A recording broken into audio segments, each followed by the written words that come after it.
Players campaign for a spot in the playoffs. Welcome to PGA Tour Today, presented by MasterCard. The PGA Tour stops in Washington, D.C. this week for the AT&T National held at Congressional Country Club. With just 9 weeks remaining until the FedEx Cup playoffs, 17 of the top 30 in the FedEx Cup standings jockey for better position, while others compete in hopes of capitalizing in a field that's missing its defending champ. Four-time winner this season, Tiger Woods, who has a stronghold on the FedEx Cup standings, will not be defending his title at the place where he claimed a 74th victory because of an elbow injury that's been bothering him since the Players' Championship.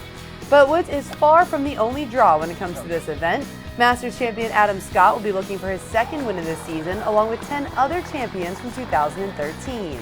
Scott tees off with fellow Aussies Mark Leishman and Jason Day at 12:27 p.m. Eastern. And speaking of Jason Day, he's leading Rob Bolton's power rankings this week. The Aussie carded a top 10 here last year and was the runner-up at the 2012 U.S. Open when it was held at Congressional.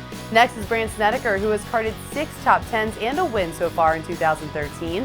Hunter Mahan has been playing tremendous golf recently and held the 36-hole lead here last year, followed by our Masters champ Adam Scott, who's carded 2 top 20s in his last 3 starts since slipping on the green jacket, along with Billy Horschel.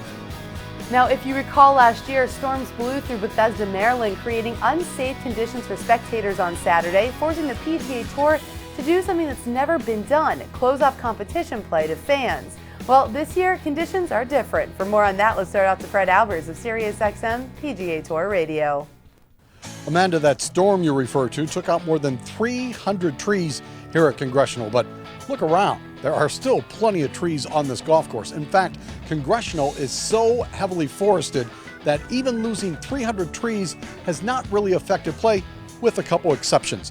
Here at the par 4 fourth hole, a series of trees were planted to protect the integrity of the dogleg. A tree was also replaced out at the 14th. This course is still very difficult. If a player arrived here thinking the storm had cleared a path to the green, he is mistaken. It is a very difficult track this week. Amanda, you can catch all the action on PGA Tour Radio. It's available on PGATour.com and SiriusXM. Thanks, Fred. You can catch live Round 1 action on Golf Channel beginning at 3 p.m. Eastern Time with SiriusXM PGA Tour Radio live play-by-play beginning at noon. And for your live leaderboard updates and breaking news on the Tour Report, stay logged on to PGATour.com. PGA Tour Today is presented by MasterCard, a proud sponsor of the PGA Tour. Only MasterCard provides access to every TPC golf course across the country. Book now at PGATour.com/MasterCard.